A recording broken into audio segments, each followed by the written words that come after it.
रामकृष्ण हरी. दुपारी पारवी इतके आलते, आम्ही थोडंसं तांदूळ गहू काय असेल ती थोडाफार भात हे राहिलेला त्या पारव्यांना टाकतो.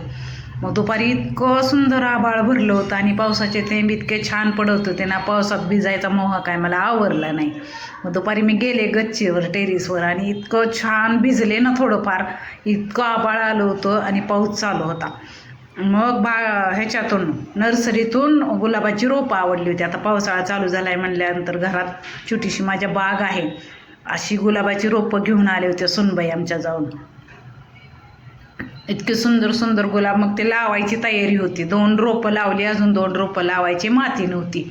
आबोली आणि हे घरातले हे गोड चिंचेचंच रोप आहे आमच्या, म्हणजे ह्याच्यातनं आणलं होतं. फळं मिळतात ना, तिथून चिंच आणल्या होत्या. मग ते चिंचुकं रवले होते नातीनं, त्याचं ते आलेलं आहे गोड चिंचेचं झाड. मग असं गुलाबाची रोपं 2 लावून घेतली, अजून 2 लावायची आहेत.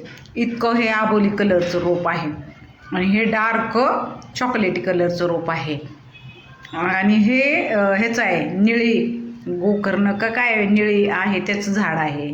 त्याला कळ्या खूप यायला लागले. संध्याकाळी देवाला दिवा लावून घेतला आणि वडापावचा बेत आज, त्यामुळं मिरची आणि लसूण बारीक करून घेतला, कढीपत्ता, ते सगळं. आता वडापाव करायचं म्हणजे सगळं सामान, पाव आणले होते, बटाटे शिजवले होते. इतका छान, म्हणजे ह्या वातावरणात वडापाव, पावभाजी, कांदा भजी हे सगळ्यांनाच आवडतं. मग भाजीची तयारी ही, आज स्वयंपाक नव्हता जास्त आणि सगळ्यांना आवडतो पाव. जगात असा कोणाला नाही आवडत असा पावभाजीचा बेत आज.